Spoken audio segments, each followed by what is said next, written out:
जननिर्वाचित सांसदहरूको शपथ र रासपाबाट बालेन्द्र शाहलाई संसदीय दलको नेतामा प्रस्ताव गरेसँगै प्रधानमन्त्री र अन्य मन्त्रीहरूको शपथपछि अन्ततः नेपालको संविधान 2072ले पुनर्जीवन पाए। म मुलुक र जनताप्रति पूर्ण वफादार रही प्रधानमन्त्री पदको जिम्मेवारी प्रचलित कानूनको पालना गरी मुलुक र जनताको भलो चिताई कसैको डर नमानी पक्षपात नगरी पूर्वाग्रह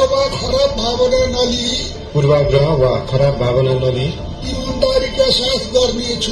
ईमानदारीका साथ गर्नेछु। पुराना दलका नेताहरूको हट जेनजी भनेर केही युवाहरूलाई भ्रममा पार्ने जेनजीका नाममा यहाँ नेपालका राजनीति गर्छौं भन्नेहरू, नेपालमा अस्थिरता कायम गर्छौं भन्नेहरू, नेपालमा शान्ति सुव्यवस्था हुन दिँदैनौं भन्नेहरू असफल भए, केही गर्न सकेन।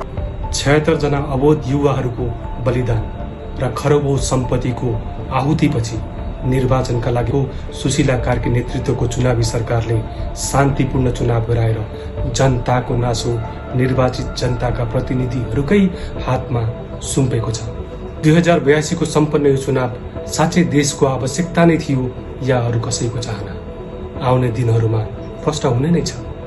यद्यपि नौजवानहरूको प्रतिनिधित्व भएकोले देश पनि नौजवान नै भएको छ।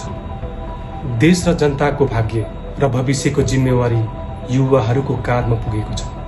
यसले अर्को कुराको पनि पुष्टि गर्नेछ कि बुढाहरूले नचाहेर वा नसकेर देश नबनेको रहेछ वा युवाहरूको जोश, जागर र नयाँ सोचले पनि देश बन्दो रहेनछ। बालेन्द्र शाह प्रधानमन्त्री बनेका होइन, जनताले उनलाई प्रधानमन्त्रीको काम गरोस् भनेर दिएको नियुक्ति हो आफ्नो मत मार्फत। म धेरै बोल्ने मान्छे होइन, राष्ट्रिय स्वतन्त्र पार्टी तपाईहरुसँग यहाँ भोट माग्न आएको होइन, काम माग्न आएको हो। काम दिनुस् है। नवनिर्वाचित सरकारका मुखियाहरूले युवा जोश जागरलाई सही गति दिई देश र जनताको बृहत्तर हितका लागि काम गर्नुपर्नेछ।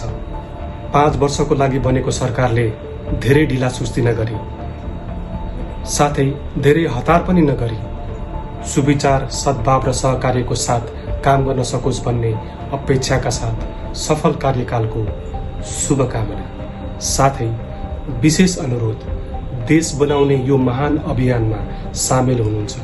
सकेसम्म कोसिस गर्नुहोला, नसके पनि केही छैन, तर देशलाई यो भन्दा तलको अवस्थामा कृपया नपुर्याइदिनु। नमस्कार।